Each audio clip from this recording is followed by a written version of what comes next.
皆さん、こんばんは。えーコロナ禍の入国制限を考えるパネル会議をこれから始めます。ウィズコロナの時代を切り開くためにという、ちょっと副題をつけたんですけども、まさにそのウィズコロナのですね、対応がこれから問われてくるというね。それについていろいろと政府に対してですね、現場からの提言を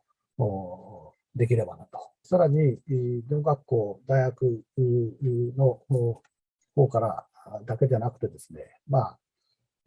技能実習、それから高度人材のですね、受け入れの関係の方から、さらに外国人配偶者というね、そういう人たちも含めた形のですね、より幅広い観点からの人の出入りについてですね、意見をいただいて、それをうまくまとめられれば、いろんな新たな情報発信ができるかなというふうに考えております。ご覧の通りですね、アメリカ、イギリス、韓国というのは留学生に対しては停止措置を取っていません。で、その後 G7 の国々にもワクチン接種が進んできまして、イタリア、ドイツ、フランスは6月に再開、カナダも10月には再開しています。受け入れ団体があるこういった新規入国者の場合はほとんどが受け入れ団体があるわけで、そこが用意した施設に隔離するというようなこういった要件が課せられていました。日本人はそういったのはないので、自分でホテルに入るなり、自宅なりっていうことはそういう状況だったと思います。このオリパラの来日者数というのは5万4千人、ちょっといた。で、この中で空港で、陽性が判明したのは54名、わずか 0.1%、その新規入国者に対してきちんとすれば、入国者を恐れる、新規入国者を恐れる必要はそれほどない。実際多くのキャンセルが出ています。そして他国への留学先変更。特に日本の近くの韓国に多くが流れている。もっと大変なことになっちゃうのは、留学生が入ろうとしている日本語学校はなくなっちゃうかもしれないっていう、かなり根本的な問題にかかっているような気がします。実はそうじゃなくて、日本語学校を救うための手順ですよ。今回、日本学校を何とかしなきゃいけないっていうことの中で、政府の多くの方も実際、それを待ってる。日本だけはこういう状態になってるけども、だけども同時に日本が今、本当になんとかコロナを抑えてるっていう現実も見ていただきたいなと思います。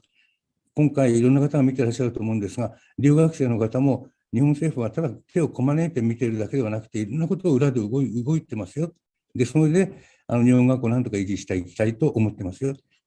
そういうことをぜひ政府の側からも、あるいは逆に今度海外にいるダビデさんの方からたくさん紹介があると思うんですが、海外にいる学生さんたちの声もぜひ届けて、みんなで聞いていっていただきたいと思っています。それからこれは大学間のお付き合いになりますけれども、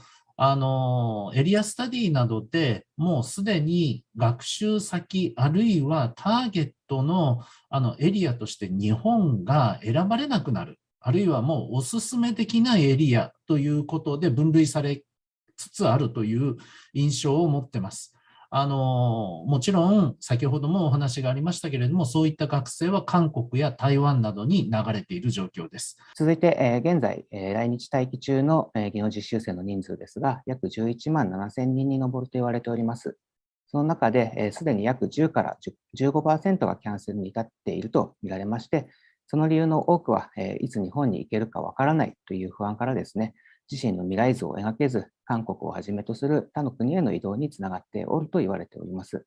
ホテルのベッドメイキングや老人ホームでのお年寄りの介護をする介護スタッフ、建設現場で飛び足場を組む作業員など、すべて日本人の生活に直結する現場を支えてくださっております。我々、一般社団法人全国人材支援連合会の技能実習生管理団体10社にヒアリングを行いましたところ、同じ期間で1083人の入国がありました。全国的に見ると約 2.5% という数字ですけども、それでも入国後の感染者数が0人というデータが取れております。これはひとえに政府が提言しましたレジデンストラックを実直に行いまして、隔離期間中も責任を持って受け入れ機関、管理団体が行動管理を行った結果であると言えるのではないかと思います。日本人の配偶者等の在留資格を取得する外国籍配偶者は新規入国ができるということになっております。これは裏返しますと、その日本人の外国籍配偶者であっても、短期滞在ビザであるという場合には、ビザの効力が一時停止して入国できないということになっておりまして、